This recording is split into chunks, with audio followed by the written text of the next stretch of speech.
বা single career modulation শব্দটা আমাদের আমরা বলি সিঙ্গেল ক্যারিয়ার মডুলেশন।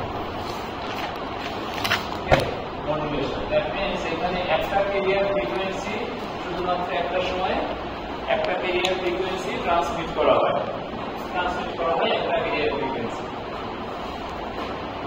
এখন দেখা যাবে যে আরো এই ধরনের কমিউনিকেশন যেখানে একটা ক্যারিয়ার ফ্রিকোয়েন্সি দিয়ে সিগন্যাল ট্রান্সমিট করা হচ্ছে, এই ক্যারিয়ার ফ্রিকোয়েন্সি যদি এমন হয় যে ফ্রিকোয়েন্সি হচ্ছে ধরে নিই আমরা 2.4 গিগাহার্টজ মেগাহার্টজ আমরা ধরে নিলাম যে ফ্রিকোয়েন্সি কত 2.4 গিগাহার্টজ, এই ক্যারিয়ারের ফ্রিকোয়েন্সি কত 2.4 গিগাহার্টজ। তাহলে 2.4 মেগাহার্টজ রিসিভারে যখন যাবে তখন রিসিভার কি করবে, টিউন করবে 2.4 মেগাহার্টজ। 2.4 মেগাহার্টজ এর টিউন করতে সে এই সিগন্যালটা রিসিভ করতে পারবে। এখন এই ধরনের কমিউনিকেশন হচ্ছে single career communication.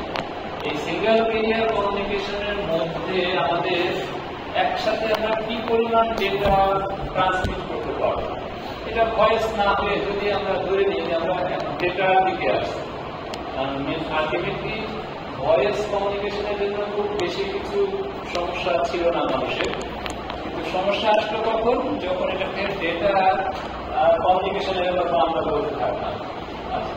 Data communication করতে গেলে কি হয়, সেখানে মানুষের আমরা যখন ভয়েস কথা বলি, আমার কথা ট্রান্সমিট করার জন্য খুব বেশি ব্যান্ডউইথ প্রয়োজন হবে না, কারণ মানুষের যে ভয়েসের একটা নির্দিষ্ট ব্যান্ডউইথ আছে, এই ব্যান্ডউইথের বাইরে মানুষের ভয়েস শোনা যায় না, বা এটার আসলে কোনো ইন্টেলিজিবল কোনো কিছু থাকে না।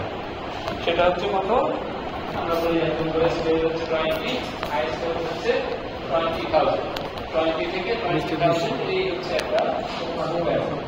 এর মধ্যে আমাদের যত মানুষ আছে পৃথিবীতে সব মানুষের যেভাবে যে কথা বলতে হয় না, তার ফ্রিকোয়েন্সিটা এই লেভেলের মধ্যে থাকে। তাহলে আমরা কি করতে পারবো, টেকনিক্যালি এবং রিসার্চ করে দেখা গেছে যে আসলে একজন মানুষের কথা ট্রান্সমিট করার জন্য এই যে 20 থেকে 20,000, তার মানে প্রায় 2 কিলোহার্টজের একটা ব্যান্ডউইথ, এত ব্যান্ডউইথ প্রয়োজন হয় না।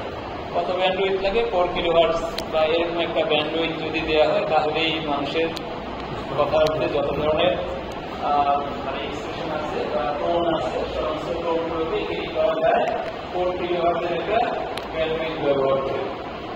যার ফলে আমাদের টেলিফোন কমিউনিকেশনে, যে ল্যান্ডলাইন টেলিফোন কমিউনিকেশন হলো, মোবাইল কমিউনিকেশনেও ওই 4 কিলোহার্টজের মধ্যেই একটা ব্যান্ডউইথ ব্যবহার করা হয়। মানুষের জন্য এর চেয়ে বেশি ব্যান্ডউইথ এর প্রয়োজন হয় না। আচ্ছা, তাহলে একজন মানুষের